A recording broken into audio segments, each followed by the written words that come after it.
Welcome to another episode of the Sports Sentiment. I am your host, Nick Urias, and we are back once again talking college football. That is right, folks. It is the time we've all been waiting for, Conference Championship Weekend.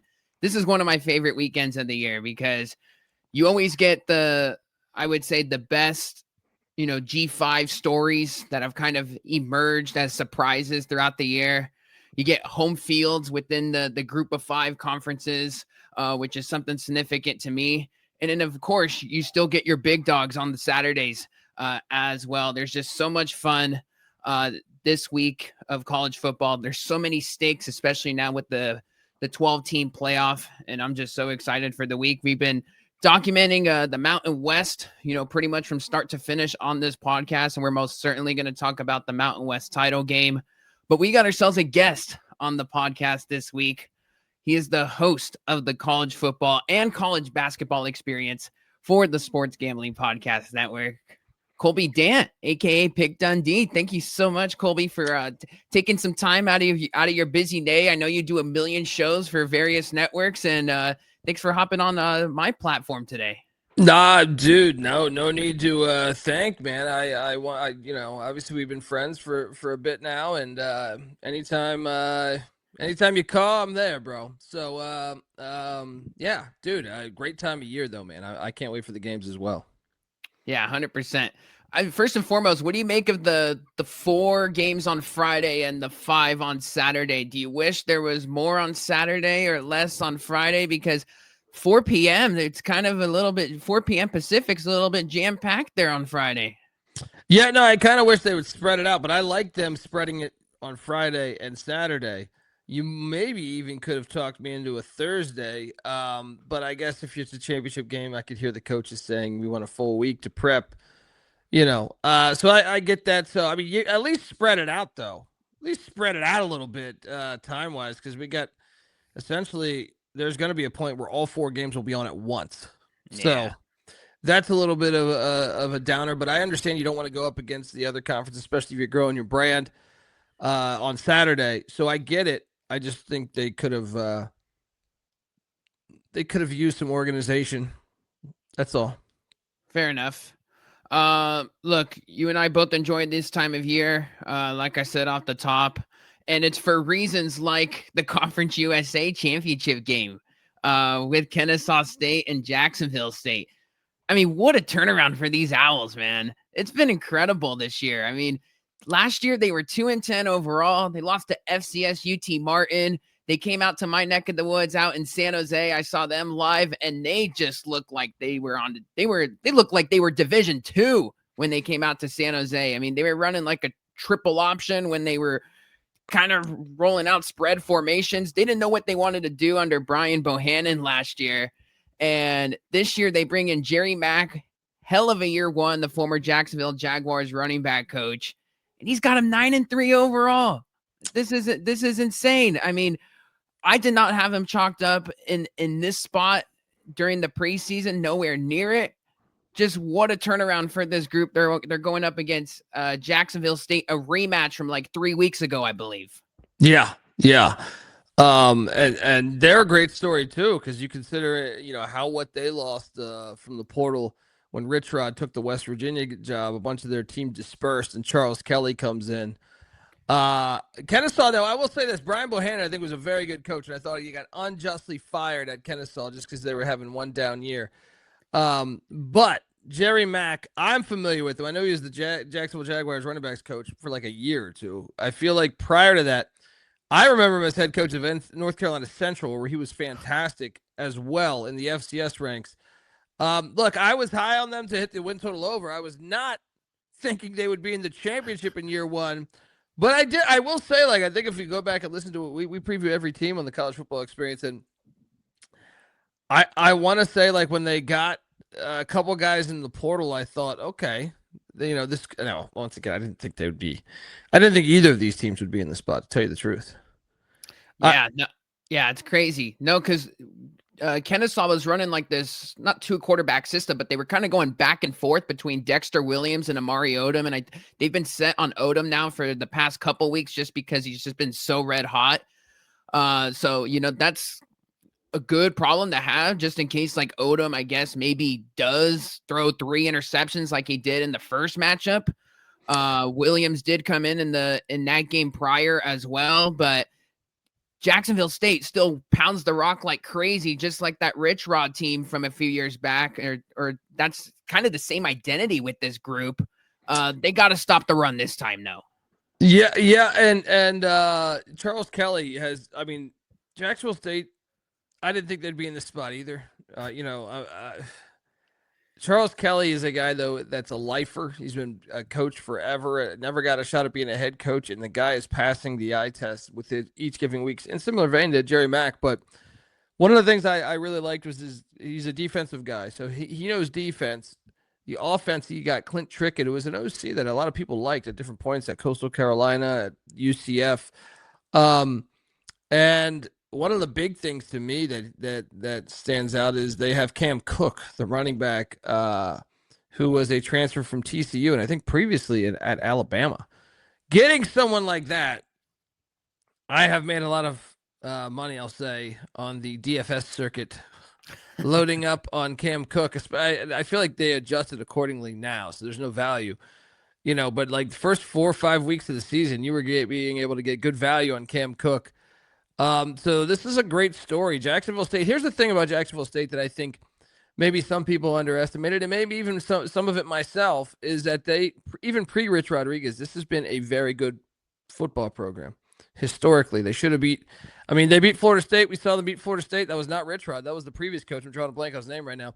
But they should have beat Auburn in one of the years. Auburn was very good. They lost in overtime at Auburn. This has been a good football program for a long time. Kennesaw, on the other side of things, they just started their football program, like a decade ago. Yep. So you're in Georgia, which is high school recruiting hotbed there. So Jerry Mack, I know that the thing that's dangerous about this game to me is he is a Memphis guy, right? So there's already speculation that the Tigers will be talking to Jerry Mack.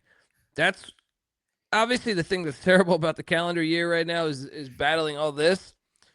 But I tend to think the fact that you've played twice in the last time they played was November 15th.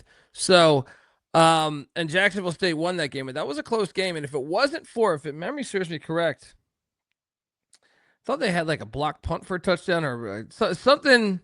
Maybe it was a blocked field goal for a touchdown. Yeah, it was something crazy. 4 interceptions from the Kennesaw quarterbacks that game. So, and I think if you replay that without that pick, that's a different game, and that's why you see Vegas is favoring Kennesaw. It's hard to beat a team twice, even though I know it's down there in Jacksonville, Alabama, at that great stadium. But I tend to think Kennesaw will be my play too, so I'm with Vegas. Yeah, I would personally just go with the Owls. We're gonna get into the MAC championship later, but the MAC championship's always weird, in a sense, like with some of these games, like where there's just kind of never like a repeat champion, right? Kennesaw, like it's just incredible, like the run that they're on offensively, like their passing attack, I would say is probably like more dynamic. Obviously, it's different identities within these two. Keep an eye for Gabe Benyard for Kennesaw State. He leads Conference USA in receiving yards with over 870. He was one of their few returners from last year. I remember on their squad last year.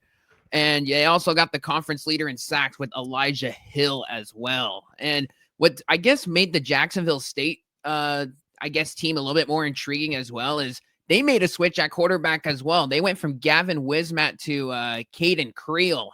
And Creel's kind of gave him that extra dimension as far as, a quarterback running threat as well. So that's what they had last year too with, I'm forgetting his name on the top of my head, but their quarterback with Trey Stewart, that running he graduated. Well. He's a Furman transfer. I know who you're thinking of. He's a Furman transfer. He played in the FCS.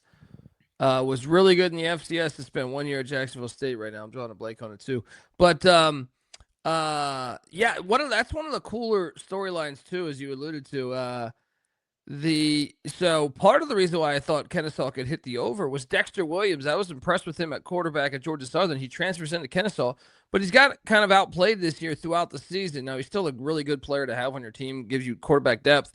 Then the same can say, you just mentioned Gavin Wimsatt, who was at Rutgers and Kentucky in his college career. So getting Gavin Wimsatt in the portal, I kind of thought that would be their guy. He's been outplayed down the stretch.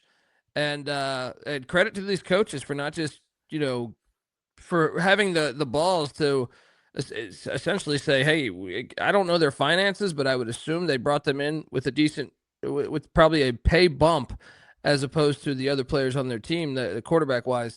So, I remember like Boise State when Malachi Nelson came in there. Yeah. And I think it took I give Spencer Danielson a lot of credit because he went with Maddox Madsen. People were like, who? We bought this 5-star in. We paid for this 5-star. Play your best football players, man. Play your best football players, and play what's working for you. So I commend them, even though I wish the best on Williams and Wimsatt. Tyler Huff was the quarterback we were thinking of. He was at Furman in the FCS playoffs the previous couple of years after, before last season at Jacksonville State. He played really good there, man. It was good. He was a baller. Yeah, no doubt. Yeah, and Jacksonville State, we should, for the audience, won the championship game last year versus Western Kentucky, and Western Kentucky's rush defense was one of the worst in the country, so it was just a nightmare matchup just based on the whole Rich Rod, running attack. So that game was over before they sang the anthem, and, I expect this game to be much closer. I think Kennesaw gets their revenge in this game. I do think it's going to be a very competitive game, unlike the next one that we got with the Sun Belt Championship. Look, JMU is a north of a 3-touchdown favorite. The James Madison story as well, just from their transition from FCS to FBS. I mean, 11-1 overall, 8-0 in league play. Their one loss to Louisville in a true road game. Troy somehow backdoored the Sun Belt West, 8-4 overall, 6-2 in the Sun Belt. I mean, first and foremost with JMU, just overall, like the trajectory. Like I was so happy when they made the bowl game, 2 years ago now, because they weren't qualified with that dumb rule. But yeah, I mean, just awesome to see what Kurt Signetti did and then his success at Indiana. And now Bob Chesney, I know he's out the door now at UCLA, but he is coaching this game, if I'm not mistaken. So that is overall just the JMU program, the last half decade is just on an incredible run. Well, yeah, this program has been super legit. I grew up close to, where this program, I mean, within 2-hour drive or 2.5-hour drive. And this is a lot of people panicked when Signetti was gone and thought JMU would. This has been like coach proof, man. You go back to Mickey Matthews, who won a national championship there in the FCS ranks. Then it was Everett Withers, Then it was Mike Houston. Then it was Kurt Signetti. Then it was Bob Chesney. So I mean, this program is super, super legit. And they're calling for snow. This is an on-campus game. They're calling for snow on Friday night in Harrisonburg. So Troy, Alabama, buckle up. I am a little concerned about the distractions of so I believe I've been a big Bob Chesney fan since he was at Holy Cross, right? Really love those Holy Cross teams. And with Matthew Saluka and a few other guys that were just really, really good. I think with the receiver named Cox. And I believe he's a good dude. Like I saw his press conference and he's not going to abandon his team. But I also think human nature. I know he doesn't want to betray his team, right? It's not like the Kiffin situation. I believe but I also believe human nature. We have a recruiting period, signing day. We have the portal opening up. Human nature, you're gonna be paying attention a little bit more to those things where that might negate that time. We'll see how you can compartmentalize those things because I think that's a real challenge. Even though your heart's in the right place, sometimes in hindsight you look back at things you've done in your life where you were trying to balance both, and you say, maybe I should have done this or that differently. And I can compare it to a time I had a pilot that got made where I acted in it and wrote it, and I shouldn't have acted in it. Like in hindsight, I was almost too ambitious, and so my point would be like, can you really balance both? You're playing a Troy football team that has gotten a lot better as the season's gone along, right? So are you going to be able to do this? And then what happens if you win and you get into the playoffs? I think it's highly unlikely, but you never know the way things could shake out. But 22.5 is a big number, especially in the snow showers. I think I came in thinking that I was going to take Troy in the points, but now I see the snow showers. I did not forecast that. I still think that's a big number for a coach that might not be able to focus all of his time. Give me Troy in the points. I think JMU, can well, they'll win by like 3 touchdowns, but I think Troy will be able to stay within that number. Okay. Well, yeah, I don't see Troy. There's no way in God's green earth that they're winning this game, especially with that being in Bridgeport Stadium. No way. Here's a little pushback. JMU is going to want to run up the score here to try to get into the playoff stuff, right? Because they're doubtingly in the conversation. The one loss, I mean, Louisville's not in the ACC championship, but that was a loss that was aging pretty well until the back portion of the season. I mean, they handled their business in, Sun Belt play, like JMU, they're not going to be afraid to run things up. No, and you saw it kind of last week against Coastal when they won 59-10 and App State 58-10. So they knew they needed style points to try to get their attention. It's a shame that we don't have a better system, but yeah, I mean, if you watch that Louisville game, I kind of thought JMU should have won that game. Yeah, Louisville got kind of fortunate with some fortunate breaks there. I don't have strong conviction on this play, especially when you add snow to it, but I'll still take the points. But yeah, still a very interesting matchup considering all that. I love the games on campus, by the way. I think, 100%. I really think the MAC makes a criminal mistake. And I think if, now that we have a 12-team playoff, even though it's kind of an invitational, I would say, last year I want to say you could get into the Big Ten championship game for $6. You could get into the Big 12, I think, for even less. I think it was like $4. God. That's a problem. They should just play the games on campus because therefore you don't rent out that venue at a crazy rate, Lucas Oil Stadium or AT&T, whatever. Why not just play them on campus? It doesn't make any sense, especially like you're more likely to get your actual fans in there. I think it's going to be a problem moving forward until they delete, unless they get rid of the conference championship games. So, but yeah, I love the games on campus. Yeah, James Madison, quarterback, Alonzo Barnett's had himself a great year. 20 passing touchdowns, 13 rushing touchdowns as well. I feel like JMU's defensive line is always one of the better G5 pass rushes that we have. I think this is like a 3-year window now where you're like, gosh, they got like some power 4 dudes on that defensive line.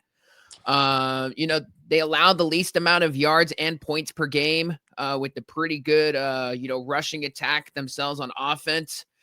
Look, you mentioned Troy, like they're getting like early on in the season. You're like, okay, like, gosh, they're flirting with like a loss to like Nicholls State for like they should have lost that game. They should have lost. They should have lost that game. Yeah. Like, gosh, it's like, man, what is this team? Like, they don't really pass the eye test when you're watching them. They played Memphis. They played Clemson. Like, they were hanging in those games, so like you could kind of see it. They did have a quarterback injury as well. Goose Crowder was out for some time, but now he's back. Played great last week, by the way. He played great last week against Southern Miss. And that was like their playoff game. So they've already been accustomed to that. They had to win that game to get into the Sun Belt. So they kind of already know that feeling of the pressure, which is an advantage, in my opinion, as opposed. It's almost like you see in the NFL playoffs. The team that gets the wild card often, you see them run it all the way to the championship or the Super Bowl, So right. That's an advantage, I do think, for Troy. Yeah. Troy, can you believe that they're seeking their 3rd championship in the last 4 years? Didn't really realize that until I kind of put it into the research. I know different regimes. They had Summerall there prior.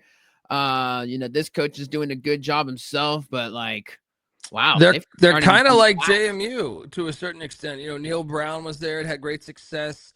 Their coach before that, who I'm drawing a blank on his name, had great success. I remember them knocking off Brad Smith in Missouri. They're a very good program. They've always taken their football very seriously. Credit to them. I'm fascinated. I thought the Sun Belt West was pretty bad this year, and I'm fascinated that Southern Miss really blew. They had 3 games to get 1 win, and man, they rested their quarterback 1 game. I wonder if they have.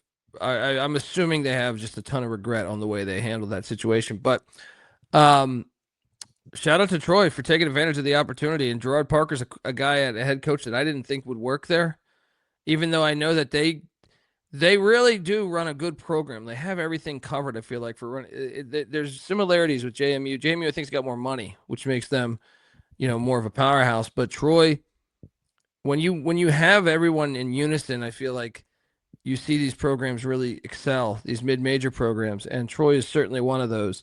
It's kind of coach-proof to a certain extent. Great recovery season. They played well at Clemson, too, man. They probably should have beat Clemson. They were in that thing for a long time now. I don't want to say they should have beat them, but they were definitely giving Clemson fits. Yes.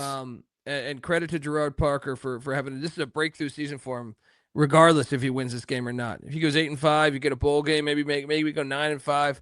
That's a great thing moving forward. Let's transition to the American Championship. One of my favorite games of the weekend here. With North Texas at Tulane. I didn't realize Tulane was hosting this game until I really started diving in. I thought North Texas had it, but man, these tie-breaking scenarios, I mean, that's a whole nother conversation. But I guess Tulane's hosting this due to being the higher ranked team in the college football playoff rankings. They're currently, on the top 25 right now. But and the irony there is the AP has North Texas ranked higher. So hilarious. The fine print really mattered in this situation. But I mean, this is a game. It's a shame, though, to a certain extent, man, because both these coaches are gone. Yeah, they are. Summerall, I think, said he'll coach this game, but he's not sure moving past this game. So did you see Summerall today? So he had the Florida press conference yesterday, and then he's back in Tulane gear this morning with the conference championship presser. Are you kidding me? And that's why, I mean, as much I love this sport probably more than anything on planet Earth, but man, what are we doing? We got to fix this, man. Let's just push everything out until after the national championship. I was surprised, a couple weeks back they had a ruling to get it down to 1 transfer portal, but all the coaches wanted the December to January, and I'm like, I get it. Yeah. We're listening to the coaches that are the beneficiaries of all of they're the coaches with the most power are the ones that win, or the ones that are paid the most, like your SEC and Big Ten coaches. So of course they want that. They don't have to worry about that. Yeah. They're not, they should be considering all 136 teams, or to me, all 700 college football teams. And I think that's just crazy that because they had the opportunity. They all got there and said the SEC was actually lobbying for the April window. Big Ten was lobbying for this one. I think the Big Ten's wrong. I think this is a bad thing for if you're trying to be a college football fan when you're young. I think about my son. I can just see him saying, why would I be a fan if you're Lane Kiffin and these. It's a legit problem. When I was growing up, I didn't have that problem. When I got into college football at a young age, the coaches saw it through, and I still think that's a problem on them. That's a problem on them. I don't care that Florida's offering you that money. If they would just draw their line in the sand, the problem is the next coach will take it. So that's a problem for them. I would say, hey, I am honoring my team. I preach commitment for 365 days from my team. And then here the opportunity comes for me, and I can't show them that very commitment. But the problem is the next coach will take it. But that's what I'm saying. So it's on that next coach to say the same thing. Until we all get aligned, this is a problem. And I wonder about the message that we send to our youth. 100%. 100%. Well, but the game should be great. The game's going to be great. Yeah. The game, I'm fascinated by the game. Eric Morris and North Texas, a great story, going out very wise, because I was a skeptic on him as a head coach. I really was until this season. One of the smartest things I think he did, and just in coaching these days, you saw this in college basketball with Ben McCollum, or you've seen this in certain examples. Oklahoma kind of did some of this year, or Vanderbilt. Vanderbilt went out and bought and got New Mexico State's offense, essentially, with Eli Stowers and Diego Pavia and a few other of the guys. They just added Sam Houston. So Sam Houston's coach last season, Casey Keeler, left for Temple. He's from the Philly area. The DC wanted to stay in the state of Texas. Eric Morris contacts him. He brings over, I think, 9 of the 11 defensive starters because the other 2 graduated, right? And a few other reserves. And they basically have Sam Houston's defense. And that was the one thing missing before, because Morris could always score points. And then I love the defense. Yeah. So very smart from Eric Morris to consider that. And also Drew Mestemaker. Once again, going back to our CUSA championship preview, like Reese Paulfenberger was the transfer coming in from Miami, who I watched in the FCS at Albany with the Great Danes. I thought he was a baller. So I was like, man. But Mestemaker, you saw in the bowl game last season, got his first start, and no one had heard of him, and he tore it up. So to Mestemaker's credit, he beat him out. He beat out Paulfenberger in camp, and the guys never looked back. He's balling out. So what a great story there in Denton, Texas. And the defense is coming along. They're 65th in total yards defensively. I mean, they were like 132 or something last year. So, I mean, cut that in half. They have the 11th best pass defense in America. Rush defense, 129th. Still working on that. But that's actually why I like Tulane in this game, because getting Retzlaff late in the portal for obviously the scenario that happened in Provo. But Tulane's the 42nd best running team in the country. And the fact they can get creative and not only run it to their backs, but run it to Retzlaff behind the home crowd, I think that's all the difference. But it should be a fun game, because I'll tell you this. Sumrall, I don't, as much as I like him, I do really like him. I liked him at Troy. This year's team looked very vulnerable. I thought my East Carolina Pirates should have beat them there. I thought Army should have beat them there. 100%. So I will say, like, eye test wise, short of the second half of that South Florida game, North Texas has looked like the better team. But I think Tulane's the better play. They're at home, and the way they can run the ball, control the clock, I think they'll end up victorious and in the college football playoffs, which should be that's the sad part. It's like these are just gigantic moments. North Texas hasn't won since like Mean Joe Green in the 70s. They haven't really had a moment like this. Tulane, you've had more success recently, but this is still a game changing. We never had the 12-team playoff. This is supposed to be the most exciting time in their existence, because they have a ticket, or at least since they left the SEC back, a million years ago. And I mean, obviously it still will be, but I just don't know how prepared you'll be if you don't have your head coach. And if some of these players start hitting the portal, Retzlaff was a Big 12 star quarterback a year ago. Is he even here next year? You know what I mean? Like, like these things are all going to come up in the middle of preparation potentially for playing for the college football playoffs, whether it's North Texas or it's Tulane.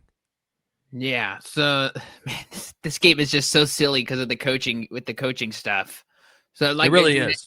Morris going to Oklahoma State, Sumrall to Florida, and their general manager with Morris is leaving for Oklahoma State.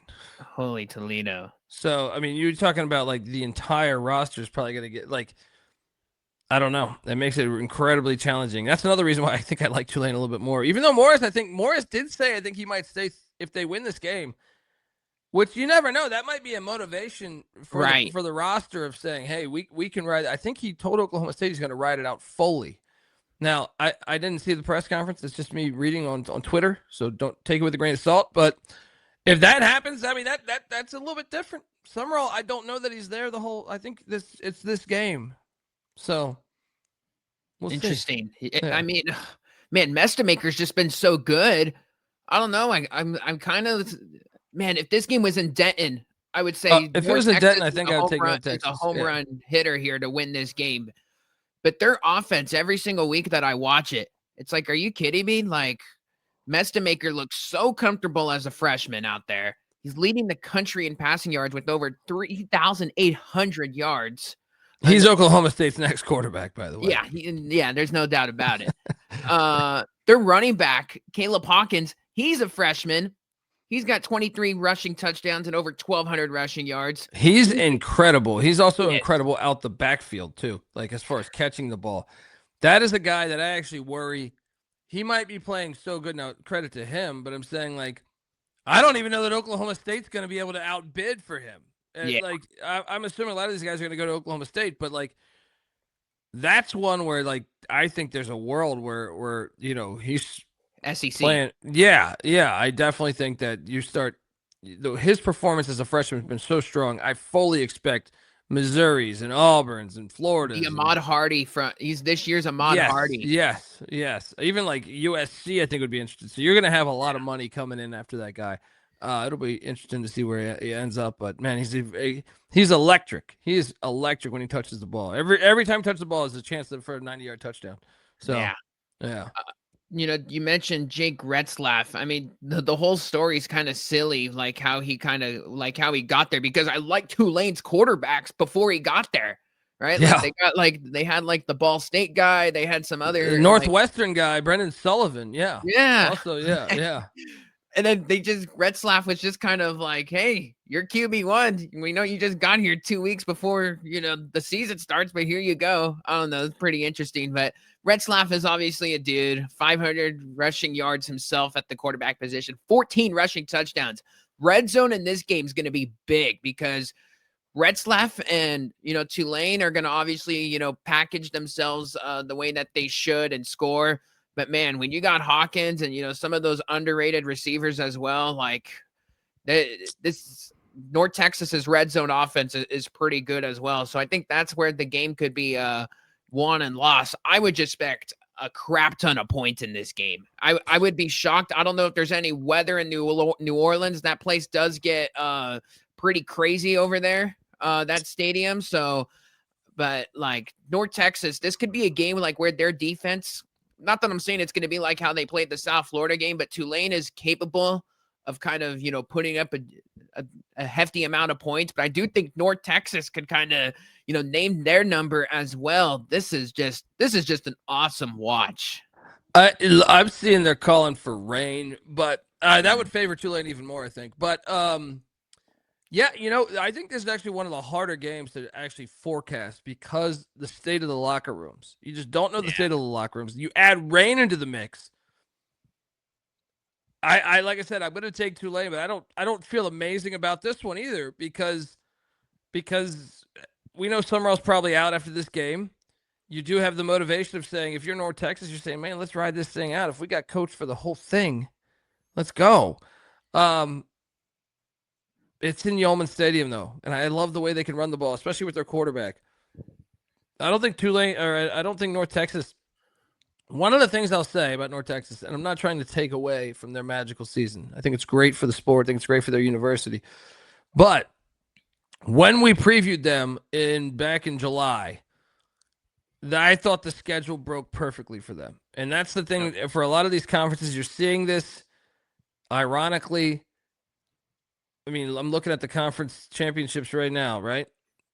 And preseason, I hit on. I thought that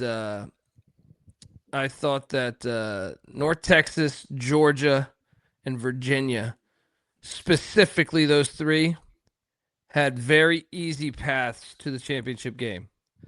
And here we are, championship week. All three of those teams are playing in the championship game. So now Georgia goes every year. You could say, well, but I just thought, man, they only played 3 away games. North Texas schedule stood out. Is very fortunate, I thought, when we previewed them in July. And here they are. Great season, but I do wonder if they just caught lightning in a bottle with the roster and the schedule at the same time. That's a good point. I will say this as well. You talked about their defense, much improved compared to years past. Man, their defense kind of won them some games this year too. Like, I'm just kind of looking at their schedule a little bit. The Washington State one kind of really stood out. That When they was won, incredible. like they had like 5 interceptions like in that game. Like, I'm just like kind of retracing that game in the back of my mind. Like, But even that one was fortunate because Washington State started Jackson Potter, I believe, that game. even start the guy that they should have been starting. Something had happened, and I kept it behind closed doors. But Eckhoff is the guy that had gone neck and neck with John Mateer the year prior. Mm-hmm. I remember Eckhoff, like Phil Steele had Eckhoff as a starter. And when the season started this year, they were playing Potter and Duggar. And I was like, what? I'm like, Eckhoff was their guy. Like, why is he on third? I didn't even see him in uniform. So I think there was like a violation of team rules or something. I don't know that to be entirely true, but I know everybody was shocked about this. We project Eckhoff as one of the better quarterbacks in the mid-major ranks, and it was like, wait, why isn't he even? He's not even getting snaps. Now he did come in that game and took like 6 snaps, but they were getting beat so much. I would be interested to see if they played that whole game with Eckhoff, because there is a big gap, in my opinion, at quarterback play between him and the others. Yeah. Should be a fun watch. North Texas Tulane in New Orleans. Man, what a great town, New Orleans. I've been there. Oh yeah, man. Yeoman Stadium too. Great atmosphere. Glad they got a stadium back on campus and stuff. That's a fantastic. If you're in the area, you got to go. Yeah, no doubt. And have some fun on Bourbon Street while you're at it. Oh yeah. Friday night, Mountain West Championship. UNLV at Boise State. 3rd year in a row we're getting this damn game. Boise State 8-4 overall.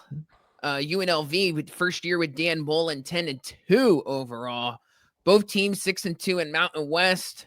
As you know, you were at Mountain West Media Day during the preseason. I was there as well. You talked to a bunch of these coaches and some players as well.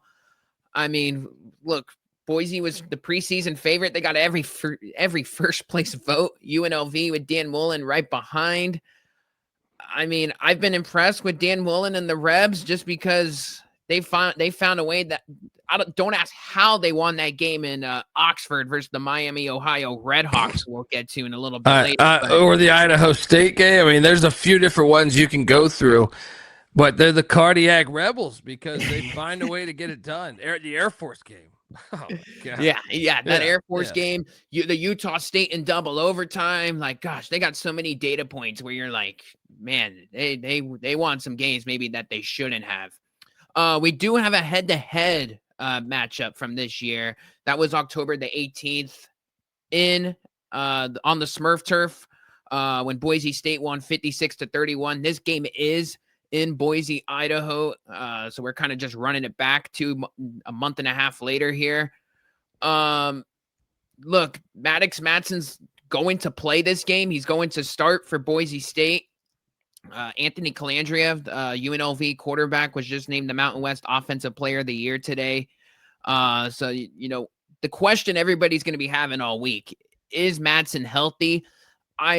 Even if he's not 100%, I think he's an upgrade to what they had the past couple weeks with Max Cutforth.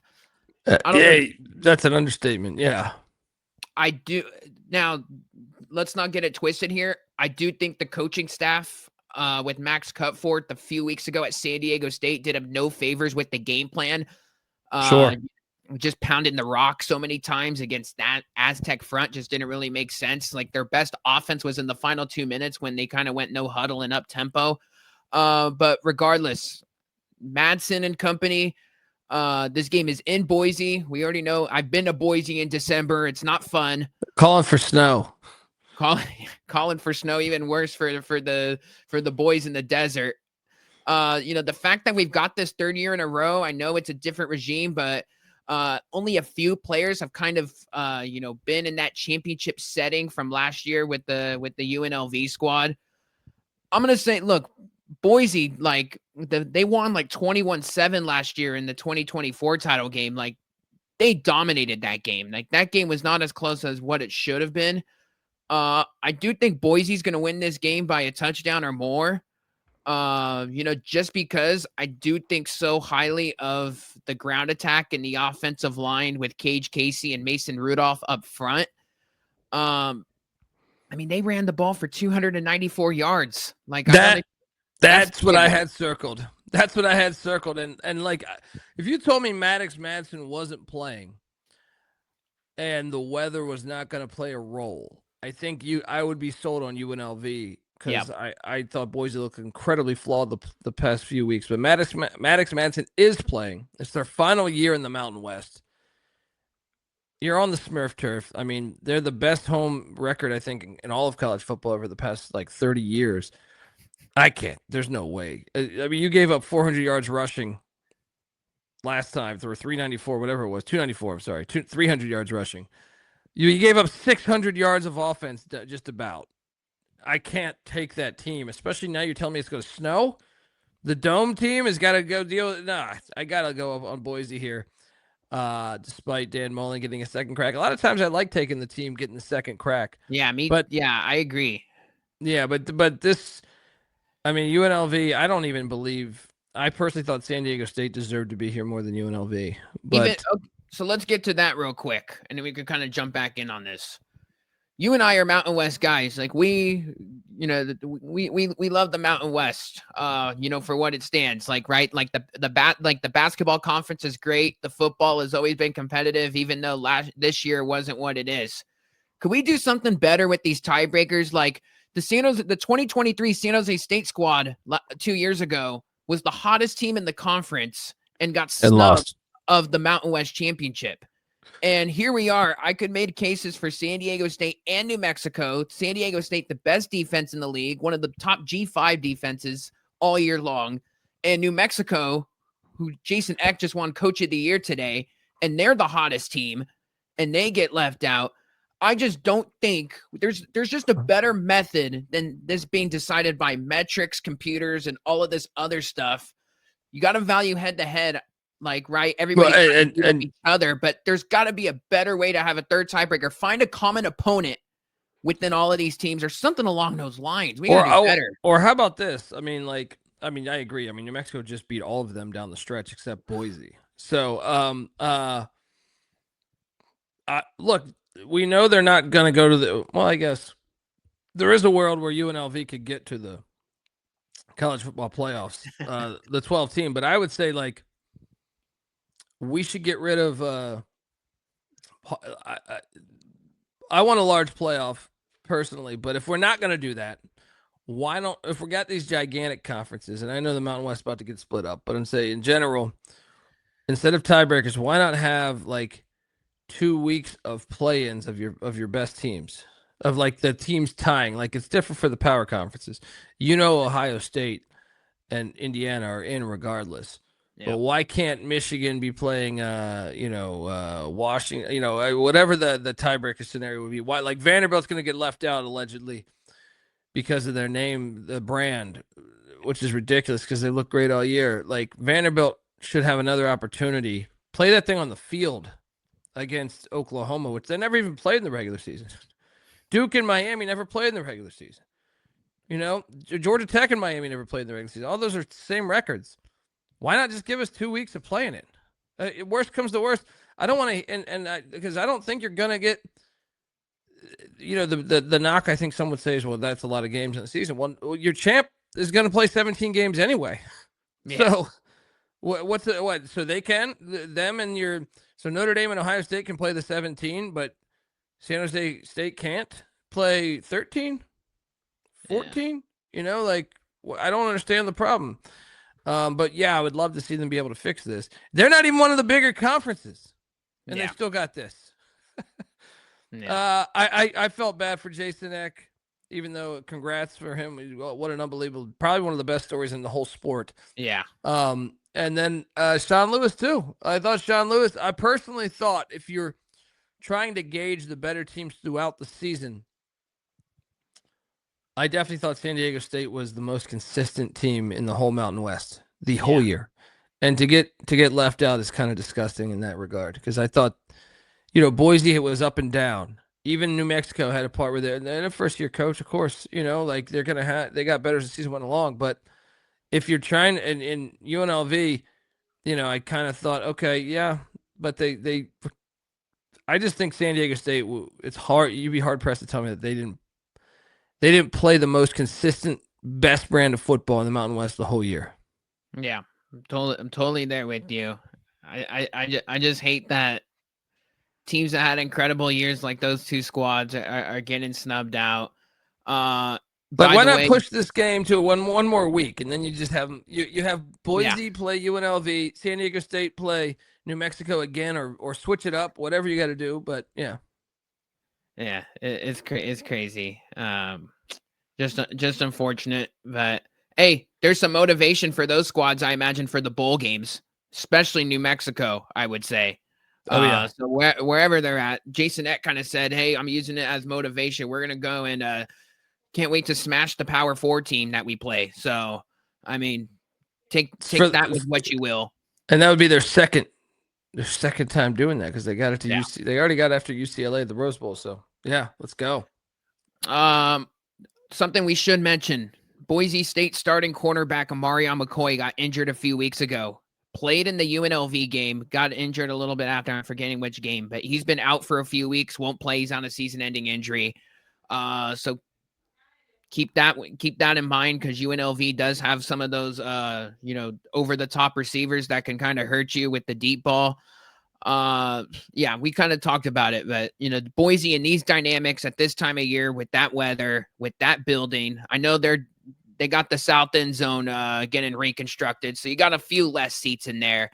But still, this should be Boise here. They're going to score a bunch of points. I will say this though.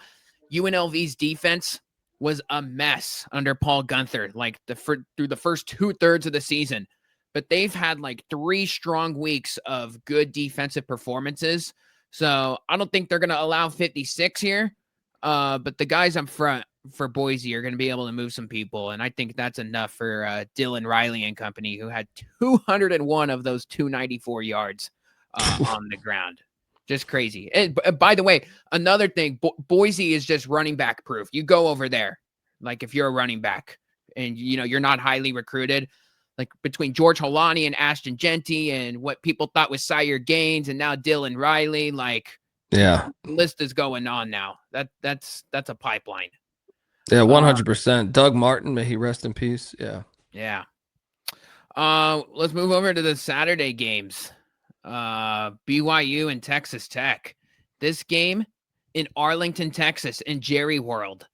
Both teams 11-1. I had my questions about Texas Tech this year, just given the fact that they were the portal team. But man, they got to be one of the most successful all-in portal teams in quite some time.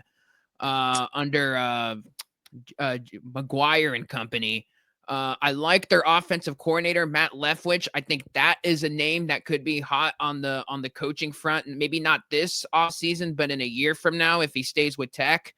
But their offense is humming, and man, this BYU team is just so hard to kill. Their one loss is in Lubbock at a 10 a.m. Local kick out there with College Game Day in town. Texas Tech lost the Arizona State game, in Tempe in the fourth quarter late, but that was with the backup quarterback, Will Hammond. So, that's the data point there. This game is in Jerry World. You're going to have, I imagine, the Texas Tech crowd. I don't think Texas Tech is going to win this game by a jillion points like they did last time. I do think this one is way more competitive, and we can now say goodbye to all the Sataki talk about him going to Penn State, because he is staying with the Cougs. I mean, I thought that was going to be a hard sell anyway, because he's a guy that played for them. Yeah. It's a little different when you've played for them. This game, pretty fantastic. This is one where I think we're all, I don't know about you, but I like chaos because I don't like the system that we are in for the 12-team playoff.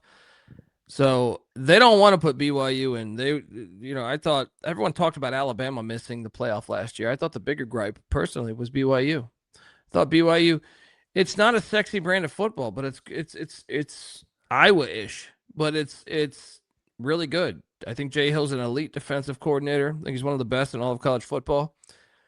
I'm very excited to watch that battle because one of the things part of the reason why Texas Tech is in this spot is they went out and hired Willie Fritz as defensive coordinator, Shail Wood, who's a beast. Texas Tech's always had a fickle defense over the past decade or so until this season. Shail Wood comes in and gets this team really going defensively. Obviously, the players certainly helped, but also the scheme. Scheme certainly matters. Very excited to see the second matchup because I tend to like the team that lost the first time in the rematch, especially if you're not going to Lubbock. And if you look back at that game, even though Texas Tech thoroughly dominated it, when you look at the box score, I mean, they only outgained them by 113 yards, and that was in Lubbock. So removing that game from Lubbock, which I don't know if the fans are going to make that. I mean, I'm sure they'll have some fans because it's not that far of a trip, but if it were me, I would be like, hey, Texas Tech, I think, is in regardless. Yes. So why not save your money for, I think they're a national championship contender. So that means you might have to go to the Fiesta Bowl. You might have to go to the Orange Bowl. You might have to go to New Orleans, depending on the route and the seating and everything. So I think BYU might have the crowd. BYU fans will travel wherever. You could play the game on the moon, and they're going to be there. So I tend to think BYU, and part of it's my heart wanting BYU, wanting the chaos. Because if BYU wins, I think Notre Dame fans and Alabama fans are thinking, now Alabama still has a shot to beat Georgia, but if they don't, they might be on the way out if BYU wins. Because there's just not enough spots for the amount of teams in, unfortunately. Like, I think it's criminal what's happening if they keep Vanderbilt out. I think it's criminal. Because Vanderbilt, I thought is much in similar vein to San Diego State, how I said that. Through the whole season, they look like the best team in the Mountain West, like consistently week in, week out. I would say Vanderbilt looks like a top 8 team week in, week out. I thought they played really well in the Alabama game. They just turned the ball over in a couple spots, right? Yeah. So I think your system's not working if Vanderbilt's not a part of it, and I think your system's not working if BYU's not a part of it. BYU's going to be 11-1 in the regular season if they lose this game. 11-2, and they play Texas Tech in both instances in Texas. That's a good enough argument for me right there. They need to be in, but I'm going to take the points though because I think Jay Hill with a second time going up against this offense will present some challenges for this Texas Tech offense. Yeah, Texas Tech got a bunch of timely turnovers in that first matchup. If you're not aware, I've talked about him on my pod a bunch, but if you're not aware of the linebacker, Jacob Rodriguez for Texas Tech, do yourself a favor and do some research on that guy. Not only his stat sheet, but just the story is just amazing.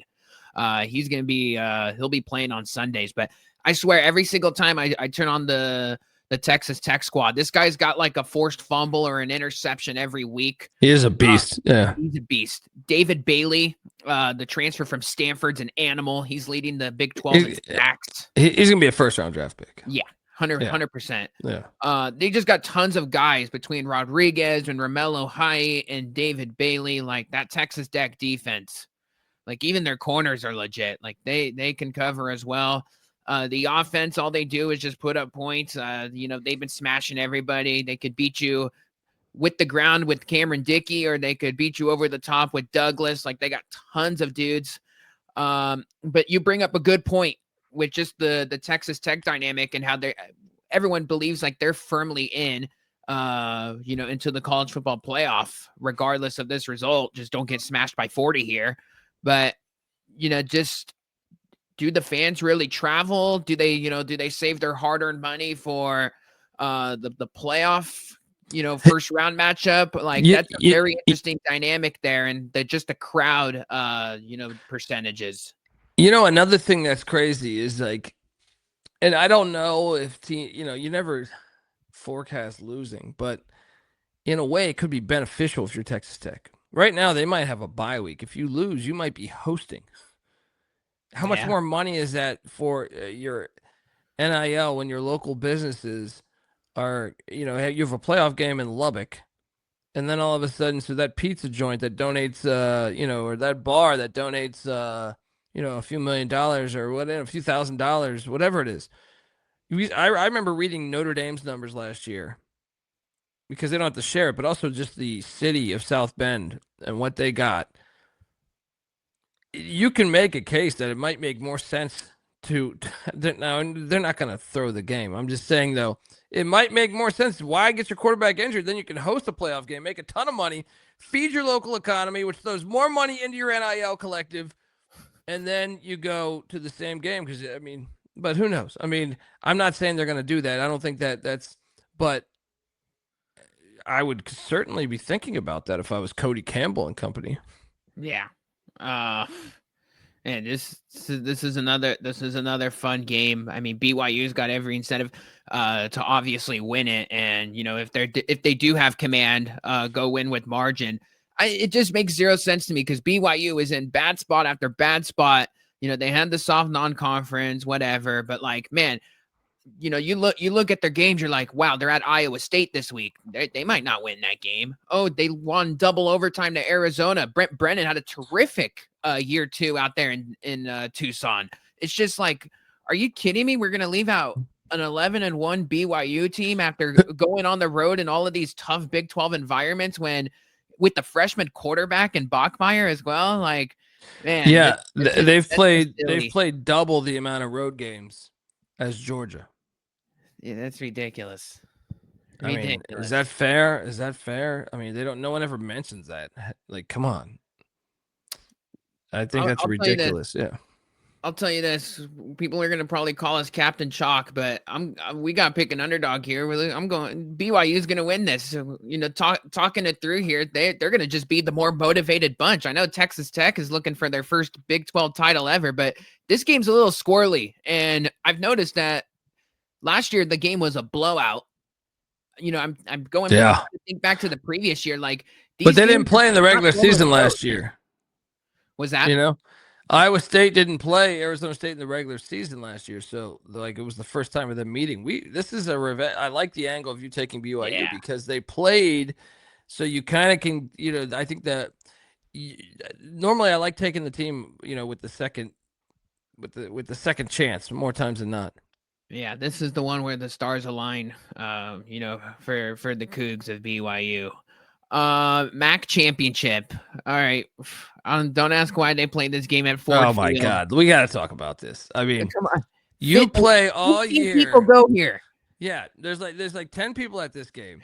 You play all year in these awesome environments on like Tuesday, Wednesday nights, and then you throw this nonsense out there. Look at take Boise State last year against UNLV. What a great scene that was for college football. They stormed the field when they win the Mountain West Championship. It was on Fox. It was just they made the college football playoffs. It was just so cool to see that scene.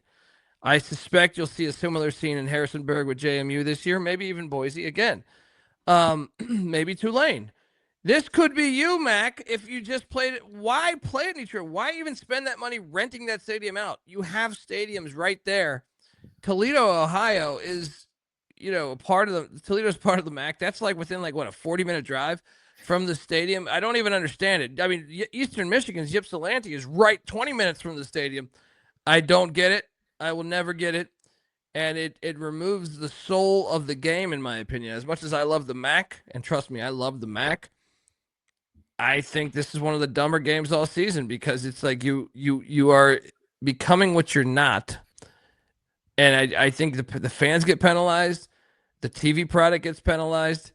And it's something they got to really work on. But it should be a fun game, though. And this was another crazy tiebreaker, by the way, that we could see the same scenario where Toledo, Ohio, and Miami, Ohio all had the same record. Crazy. We get Western Michigan, Miami, Ohio. It should be a fun game, though.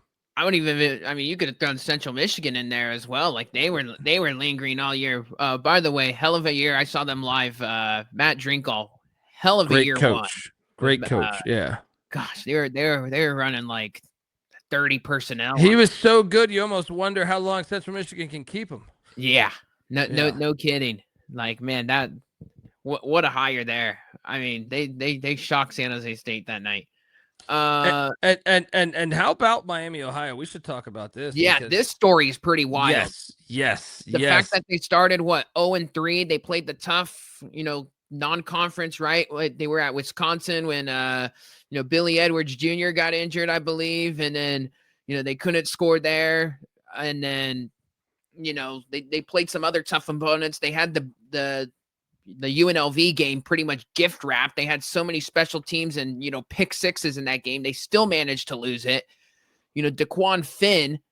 That's what I'm getting at. Yeah. Don't get me started on this guy. Former Toledo Rocket 2 years ago, transfers to Baylor, doesn't work out, wasn't ready for the Big 12, goes back to the MAC where he was the MAC Player of the Year with the Rockets, and then he says quits on the team mid-season. I'm going to use the word quit. I'm sorry, but no, he did, and I'm preparing for the NFL draft, dude. You've been in college for 6 years. Yeah, and who's going to want to take a chance on you if you quit on your team? I mean, maybe the UFL or something. But and then how about this story about Thomas Gutowski? Yeah, this guy. I love it. He has started the past 2 games. He's a freshman from Indianapolis, and look against Buffalo, which was a huge game they needed. It wasn't the sexiest game, but 13 for 23, 185, passing touchdown. Also had a rushing touchdown with 26 yards on the ground. And then against Ball State, the very next week, as he gets more confidence, he throws for 226, 3 touchdowns, has 44 yards on the ground. I know he did have a fumble, but hey, the adversity that this team has gone through is why I think they're going to win this game. They're a great defense. Chuck Martin keeps this program good, and the amount of adversity they've had, I'm buying stock in that they're going to be able to limit this Western Michigan offense. But just it should be a great. Honestly, I know I just bombed on the game because I hate where they play it, but it should be a good game. Should be a good game. Yeah, the Thomas Gutowski injury, just story's pretty wild. Just given with all of the quarterback, situation there in Oxford, Ohio. The Western Michigan side's pretty compelling as well. I mean, Brock Lowry, they look terrible in the non-conference, right? Like they were getting blasted by everybody. And then all of a sudden they kind of, like most MAC teams, right? They start to pick it up when they start to play, opponents at their level. Brock Lowry, I mean, this guy's absolute beast. Rushing yards. Yeah. Number 1 among quarterbacks. They came out of nowhere, really. I mean, look, I thought they'd be a bowl team this year, and I thought they were going to be better, but I didn't think. I mean, it doesn't surprise me they're in the MAC championship because, it's just wacky MAC. Yeah, the wacky MAC. Like every other team, I feel like the next year. But he's a great story, man. Out of Canfield, Ohio, and this is a huge year for Lance Taylor because I thought if he didn't deliver this year, they might have been on there was a world where I thought maybe they would move on, but they seized the day, and now they're reaping the benefits by being patient with him. And man, look, I'll tell you this: Western Michigan. The reason why I find this game very compelling, and I even find the line compelling, is because Miami, Ohio's offense with the backup quarterback hasn't been prestigious to say, to say it bluntly, I guess. So you would think Western would be just in the spot. The game's in Michigan. But I just think there's something about Miami, Ohio's Chuck Martin teams that they play hard for him. But the more complete team for sure right now is Western Michigan. But yeah. I'm going to take a shot on Miami, Ohio, just because I think they've battled all this adversity. This championship game never makes sense when you look at it on paper. Like the team that, has been the better team all year, just fade them because last year was kind of the same ordeal with Miami, Ohio, and Ohio. Like Miami, I think was the better team, I'd say, all year. Ohio was a great story. Just last year, just overall, with their quarterback, I love the Bobcat quarterback. Parker Navarro, yeah. Parker Navarro, thank you. Yeah. Gosh, I was blanking on his name. And Tim Albin, good coach, kind of a sideways move there to, Charlotte. Didn't make too much sense, but still, that was a squad. And then Miami, Ohio this is their third year in a row in the MAC title game. Talk about parity. I mean, this is they've kind of been in the spot. But, and they were in the spot beat last year though. 2 years or not last year, 2 years ago, where they faced the Toledo Rocket team and then they just punched them in the mouth, right? Like they took 8-minute drives, scored touchdowns. Like they had the Amos kid at running back who was an animal in the MAC. Like this game never makes sense. Just take the underdog and watch the game. Yeah, no, and it's a rematch. Miami, Ohio got them 26-17 in the regular season, but it's a different, completely different offense the way without DeQuan Finn. So it should be fascinating. Yeah, two good MAC defense as well, believe it or not. Western Michigan only allowing 18 a game, Red Hawks allowing 21. So both defenses playing feisty and both good stories in that conference. SEC championship, Georgia and Alabama. God, I feel like we get this game every year. Or was it some variation of it at some portion of the year?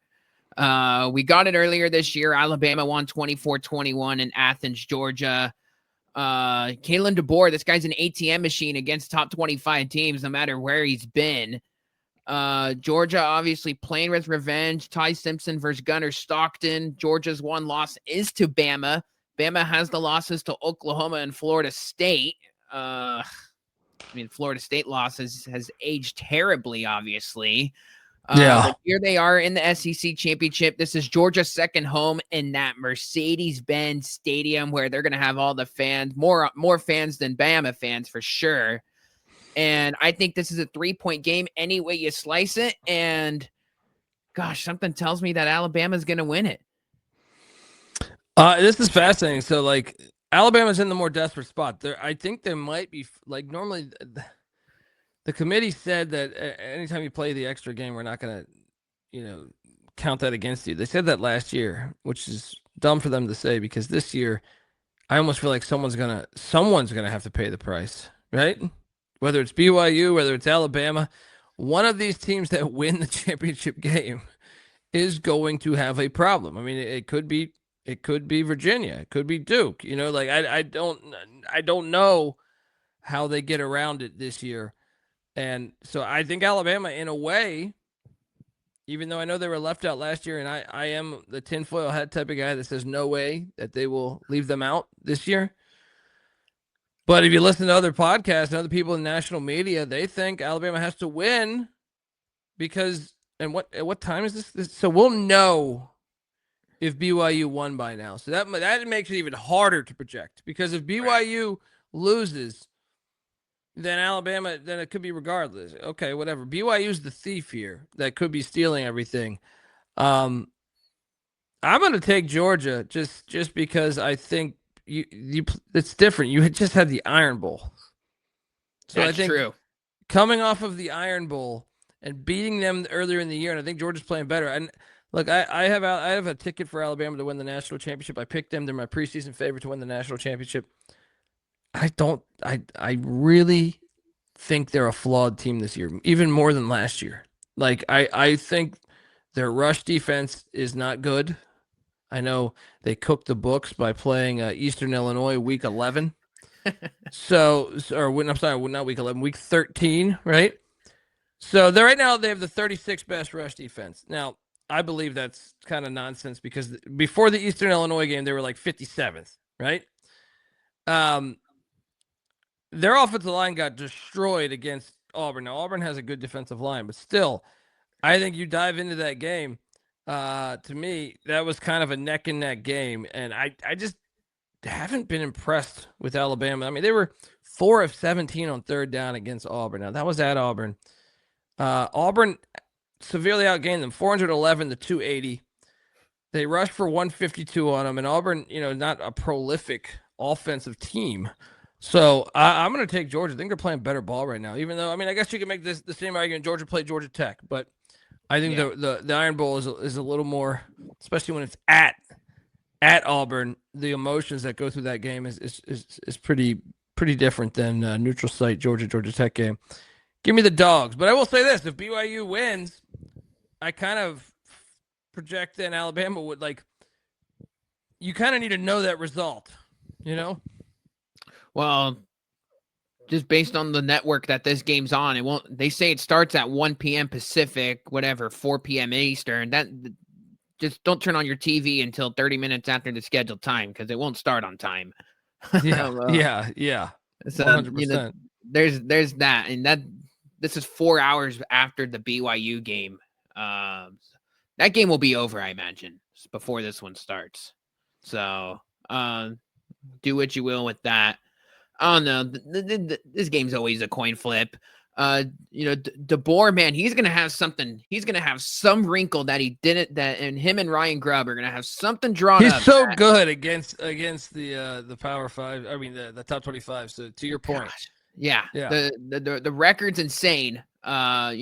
Usually DeBoer, crashes and burns, with his teams against the teams that he should beat, right? Yeah. And I'll tell you what, he's gonna have something schematically special here. And by the fourth quarter, I said a few weeks ago, when he runs the ball with Caden Proctor, the left tackle, that he's in his comfort zone. So it wouldn't shock me if he goes back to it. He did give the ball to the left tackle in the first matchup.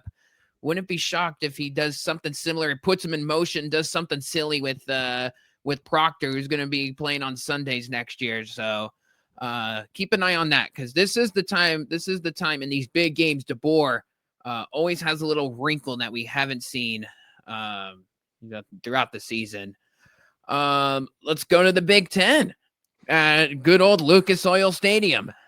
Gosh, you going back to our point, right? Like my goodness, indoors, number 1 and number 2, so much on the line.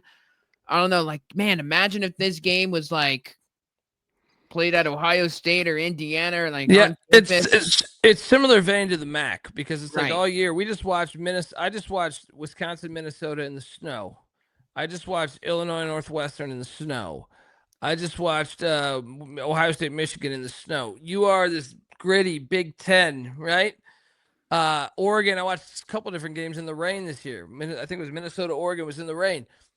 You got all this, right? And even the USC played in the rain. Who'd they play in the rain? Iowa in the rain in LA, right? And then to do this thing at Lucas Oil, it's criminal. It's criminal.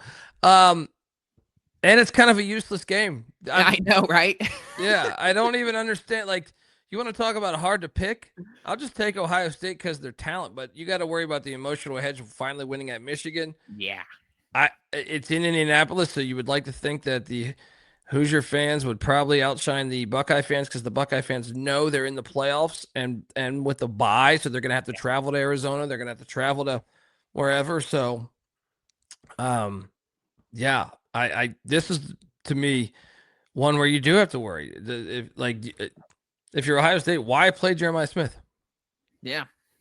And that sounds so foolish for a conference championship game, but I mean, the aspirations are just so much larger for these two teams, just given how they've played. And, sure, a MAC team or a Mountain West team that's had a great start, like the CUSA teams, would kill for a conference championship. But gosh, these teams have national championship on their mind. Number 1, number 2.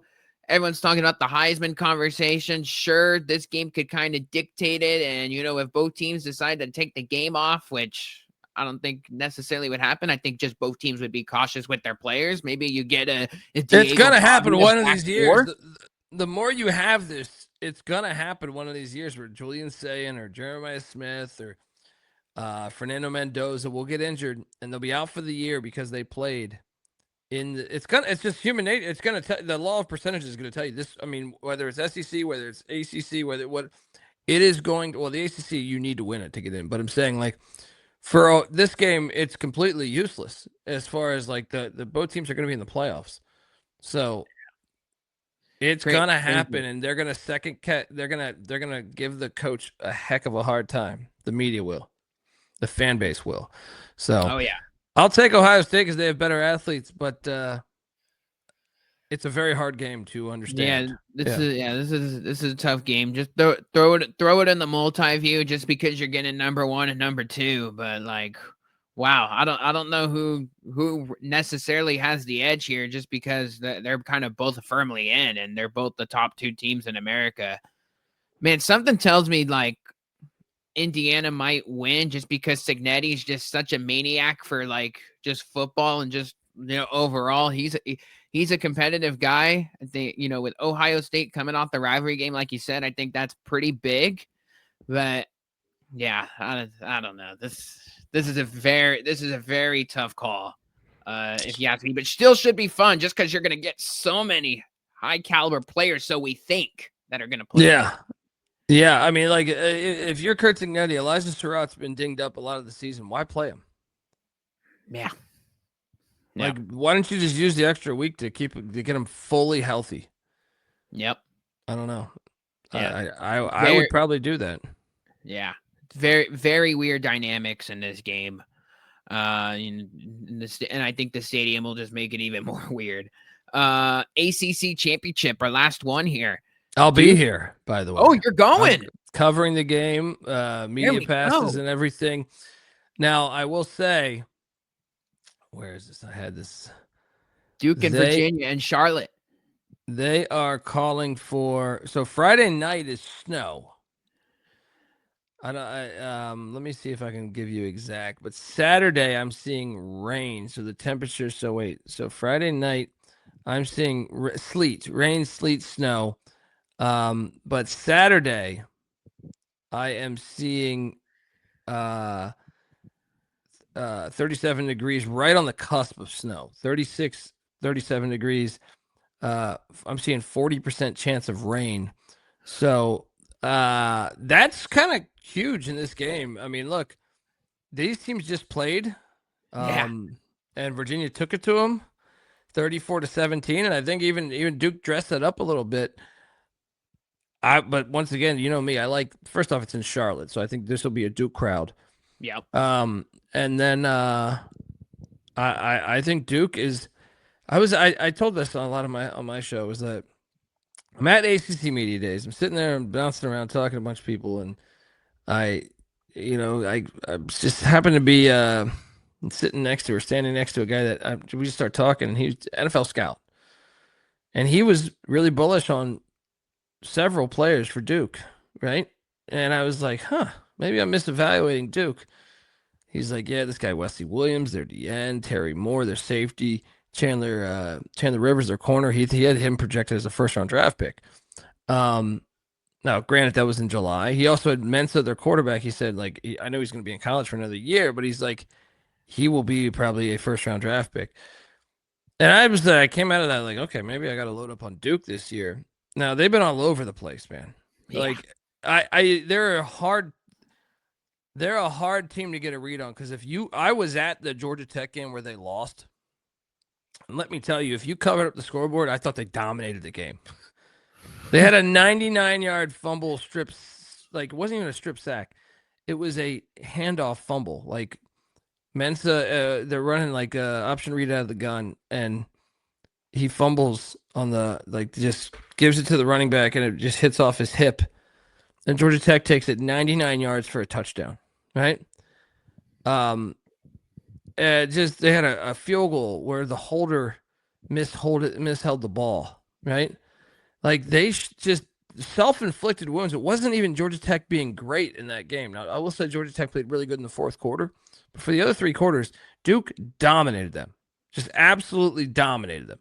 And they never had the lead. It was one of the, watching the game, I was there with a couple buddies, and we're just sitting there saying, like, this is one of the strangest games I've ever seen in my life. Because, like, every play, like, Georgia Tech's offense was doing nothing, but they still, like, were up the entire game. Like, I think Duke had maybe a halftime lead because they scored a late touchdown. But, like, majority of that game, if you looked at time of possession with the lead, Duke had the lead for like 5 seconds.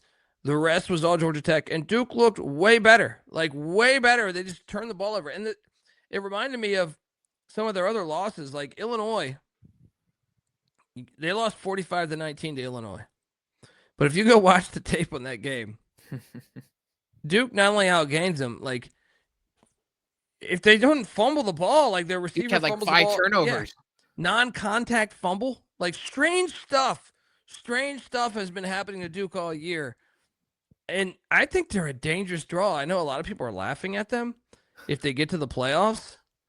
I actually think they could be a dangerous team because I go back to what that NFL scout said.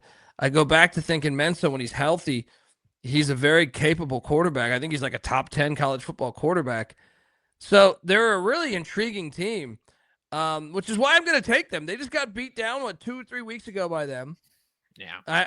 I'm going to take them. Virginia just beat Virginia Tech, and I think that needs to be emphasized probably more than the actual Iron Bowl here because Virginia had lost 19 of 20 to Virginia Tech. So I think that might mean a little bit more, but I'm quite fascinated by this game. That's why I chose to go there this weekend opposed to some of the other ones. I just thought, what a weird game. Everyone's giving Duke a hard time. I think it's extra motivation as well. Everyone's saying Duke's not a good football team. I would look under the hood on their season. It's a strange season. Like they're better than their record.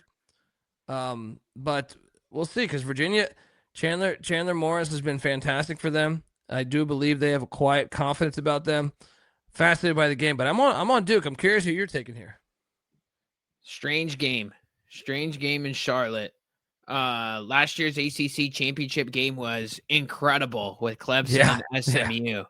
Right? Clemson comes back, SMU and Kevin Jennings and Brashard Smith and Rhett Lashley has the drive of their lives, all for Clemson to just drill this 58-yard or whatever how long field goal it was for the win. Just a great scene, one of the better conference championship games we had last year.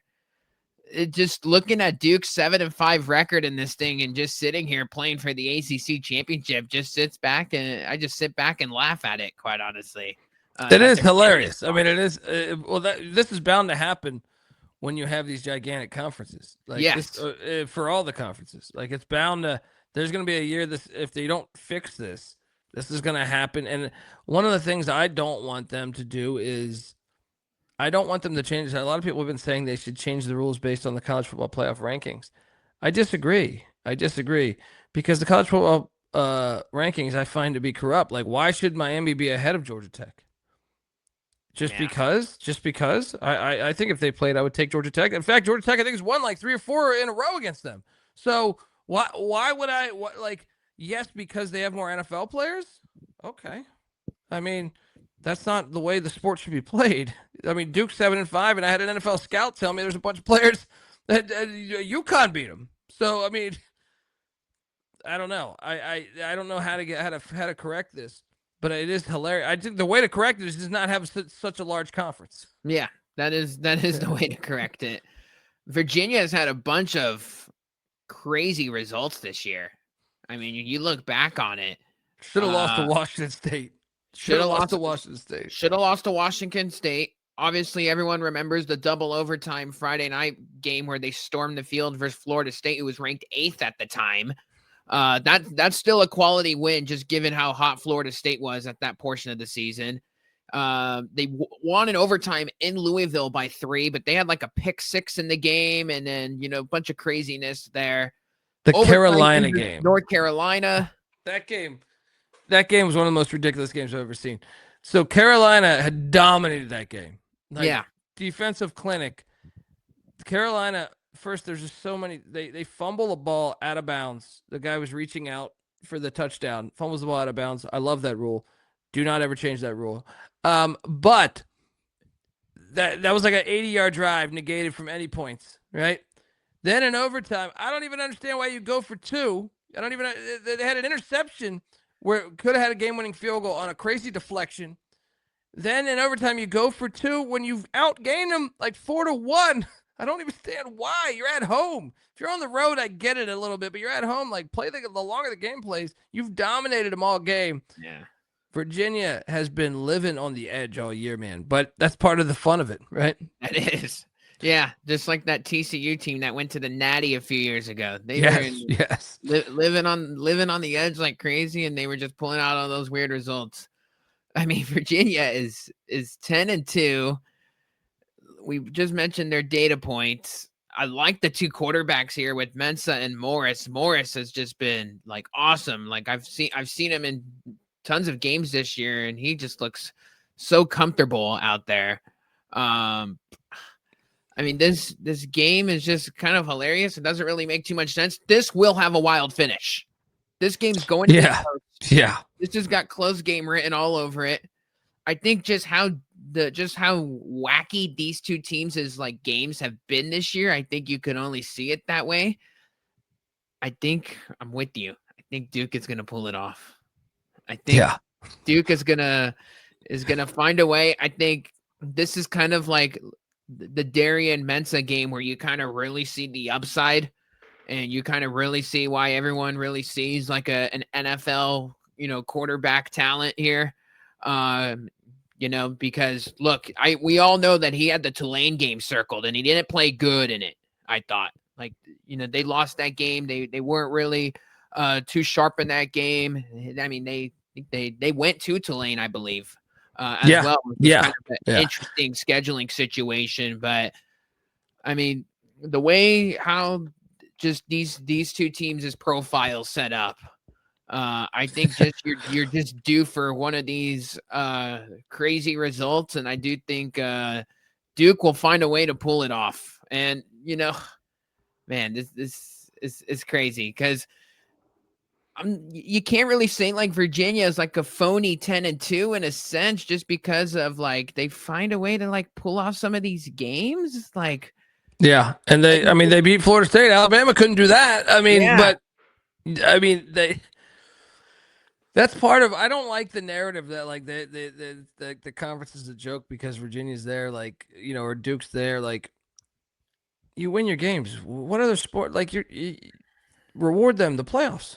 Yeah. You know what I mean? Like even in Duke's case, I understand that one's a little bit different of a scenario, but I think it's still a cool storyline, and I'm fascinated because Patty C, is a big JMU Duke fan, played at JMU. He thinks they're going to get in over Duke, and I don't think there's a world where that happens, especially with Chesney leaving for UCLA. I don't think. I'm curious what they're going to do with Ole Miss just because of the situation there. So if Duke wins, what do you think the situation is with them?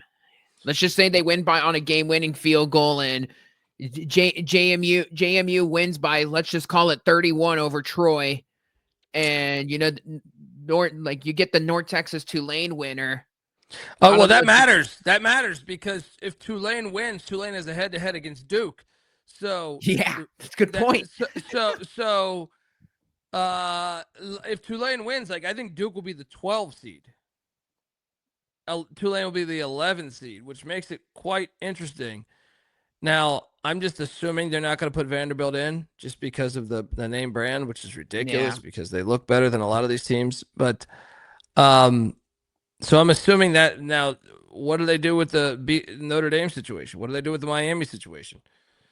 There's too many teams that are qualified for this spot. And, Virginia and Duke's going to take one of them. BYU could take another.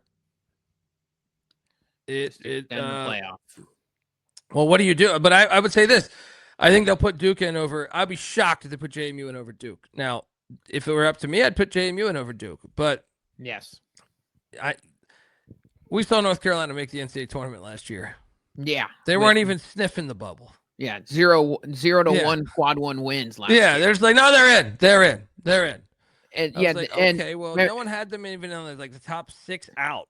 They were deep down there.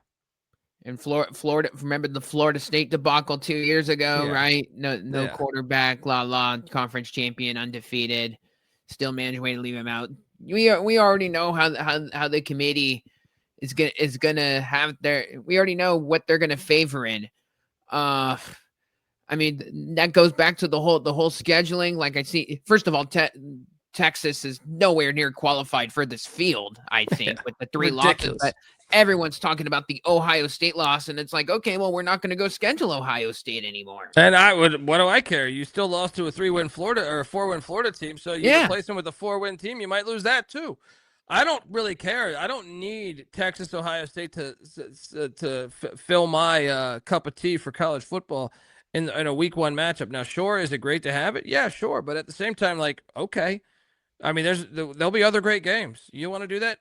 You also do that to boost your alumni's, oh, we're better than Ohio State. Let's play the Buckeyes. Get them excited. They're throwing money behind the program. So don't lie to me, Texas.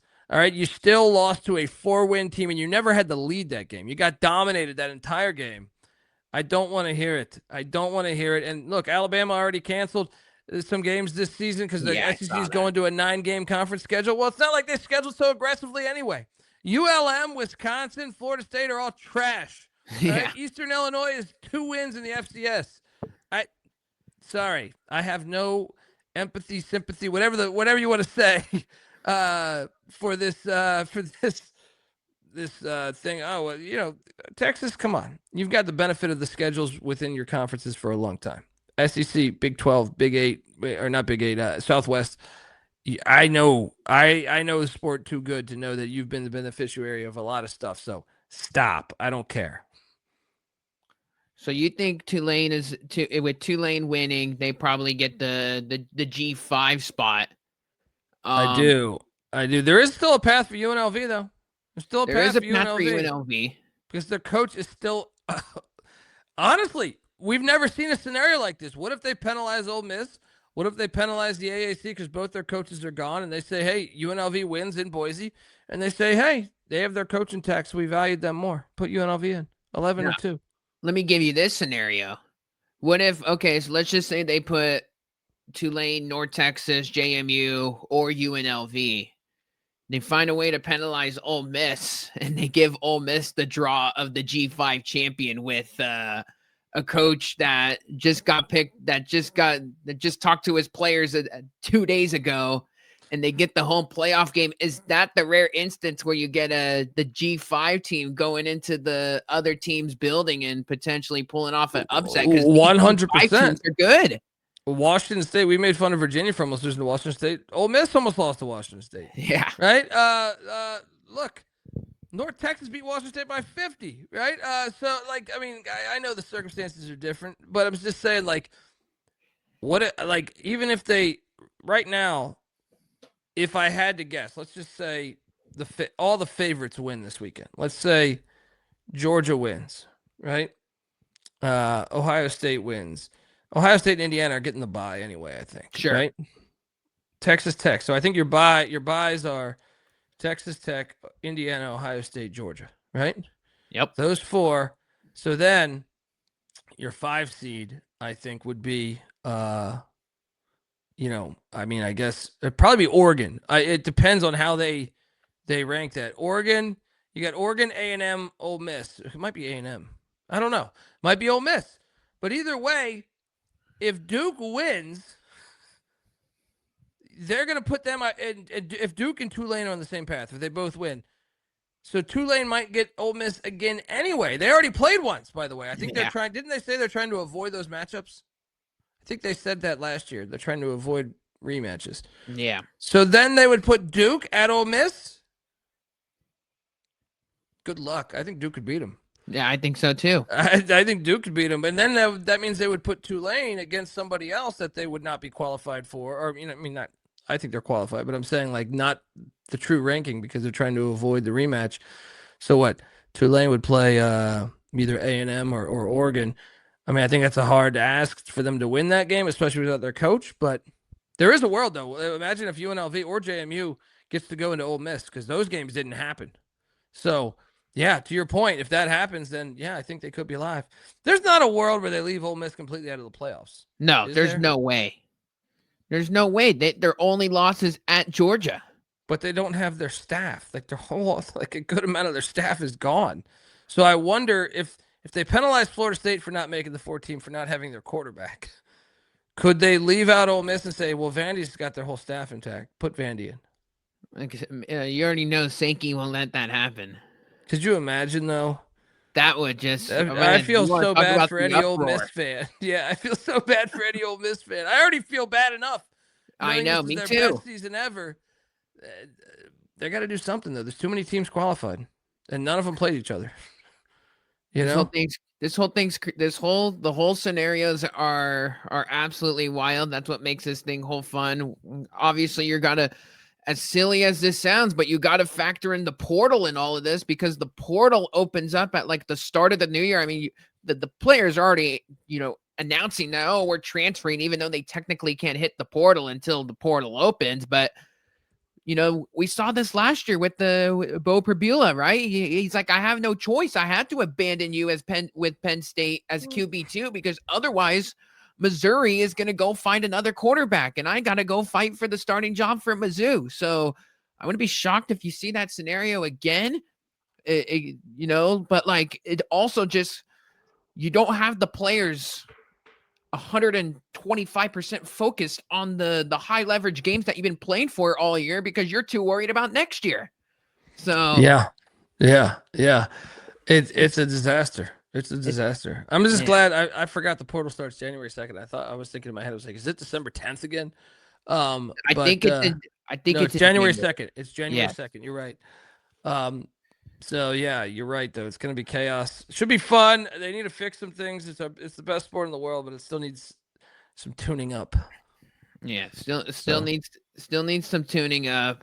For the MAC, go play that game in Kalamazoo, would you? Yeah, come on.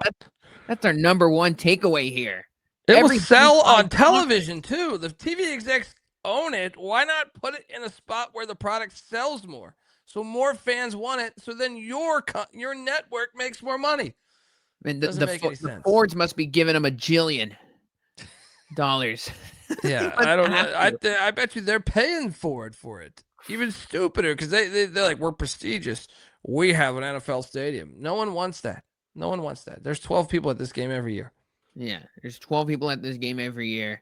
Hey, I know you're a fan of these games, and I know that the bowl season is starting December 13th. But we see this, just a little interesting talking point here before we get out of here. Everyone wants to talk about the bowl games and how whacked out they are. I almost use it, just because everyone hits the portal and you got 50 opt-outs and stuff. This is how you find like your next good quarterback. Master Maker in North Texas, yeah. I remember Caden Veltkamp from 2 years ago with Western Kentucky, and they were a gigantic underdog, and he took them to the promised land, and look where he's at now. All I'm saying is, everyone says, oh, these bowl games, they stink, and I'm totally with them. Like, it's incredibly rare. There's like 2 bowls now where you kind of have a clean sheet now, but these 3rd, 4th string guys, they live for these moments. And it's still football. I mean, that's what I'm saying. Like, if you're a football guy, some of these games are awesome. The Pitt Toledo game was awesome last year. Even though it was at that filthy Ford Field. There were some other ones that were awesome over the years. I think the Bahamas Bowl delivered a couple really good games. Yeah. So, I mean, it's a shame that it's just a shame, because if I had, I have a son, but if he played in college football, I would say, dude, see it through. You can still hit the portal and still play the game. See it through. You only get a certain amount of time in life. I'm 42 years old. I would pay a lot of money if there was a mechanism that could go back and play football for free. I just think, like, you hit the portal all you want, but why would you not play in the game? Because you might get injured. Well, guess what? You could get struck by lightning. You could, your plane could crash tomorrow. Whatever. Yeah. Life's not just automatic. You know what I mean? So, like, play. You're gonna regret you missed that game when you're 50 years old. You're gonna say, I could have played in 1 more game or 2 more games, and I'd do anything to be able to play as much as I could at that age.